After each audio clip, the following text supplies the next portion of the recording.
ৰাজ্য চৰকাৰ প্ৰতিটো বিভাগৰ অধীনতে কৰ্মৰত প্ৰতিজন কৰ্মচাৰীৰ বাবে জনাব বিচাৰিছো বিগ ব্ৰেকিং নিউজ। কৰ্মচাৰীসকলৰ বাবে কঠোৰ নিৰ্দেশনা আহিছে। দৰমহা কৰ্তনে নহয়, চাকৰি পৰ্যন্ত হেৰুৱাব পাৰে। CLELক লৈ এই গুৰুত্বপূৰ্ণ নিৰ্দেশনা আহিছে।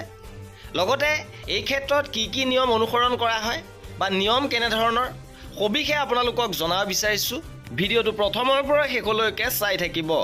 এই নিৰ্দেশনাখন প্ৰেৰণ কৰিছে ইলেকশ্যন কমিশ্যনৰ ফালৰ পৰা আৰু 1 এপ্ৰিল তাৰিখে নিৰ্বাচনী অধিসূচনা জাৰি হৈছে আৰু লগতে কৰ্মচাৰীসকলৰ বাবে এই নিৰ্দেশনা আহিছে। ৰাজ্যৰ পঞ্চায়ত নিৰ্বাচন হ'ব লগা প্ৰতিখন জিলাৰ আয়ুক্ত লগতে সমজিলাসমূহৰ আয়ুক্তলৈ এই নিৰ্দেশনাখন প্ৰেৰণ কৰিছে আৰু এই নিৰ্দেশনা পত্ৰখনৰ জৰিয়তে কোৱা হৈছে যে পঞ্চায়ত নিৰ্বাচন শেষ নোহোৱালৈকে সকলো কৰ্মচাৰীকে কোনো ধৰণৰ CL বা EL মঞ্জুৰ নকৰিবৰ বাবে নিৰ্দেশনা দিয়া হৈছে আৰু ইলেকশ্যন কমিশ্যনৰ ৰিটেন পাৰমিশ্যন নোহোৱালৈকে সকলো কৰ্মচাৰীকে কোনো ধৰণৰ CL বা EL মঞ্জুৰ নকৰিবৰ বাবে এই নিৰ্দেশনাখনত কোৱা হৈছে।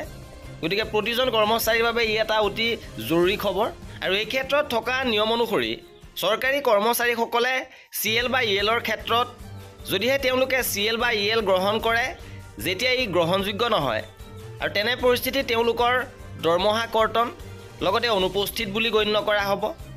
চাকৰিৰ পৰা বৰখাস্ত লগতে অনুশাসনমূলক ব্যৱস্থা গ্ৰহণ কৰিব পাৰে। আৰু এই আছিল আজিৰ ভিডিঅ'টোত। কৰ্মচাৰীসকলৰ প্ৰতিটো আপডেট পাই থাকিবৰ বাবে আমাৰ চেনেলটো ছাবস্ক্ৰাইব কৰি ৰাখিব। ভিডিঅ'টো শেষলৈকে চোৱাৰ বাবে বহুত ধন্যবাদ।